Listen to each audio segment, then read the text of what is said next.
దేవునామానికి స్తోత్రాలు. Praise lord. యోహాను సువార్త 1వ అధ్యాయము 1వ వచనం చదువుకుందామండి. ఆదియందు వాక్యం ఉండెను, వాక్యము దేవుని యందుండెను, వాక్యము దేవుడై ఉండెను. చాలుంది.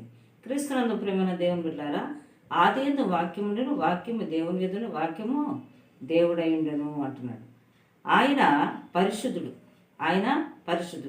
అయితే ఆ వాక్యమే దేవుడే వాక్యం అండి. ఎందుకంటే ఈ యొక్క వాక్యము నమ్మదగినది, పూర్ణంగీకరణకు యోగ్యమైనది.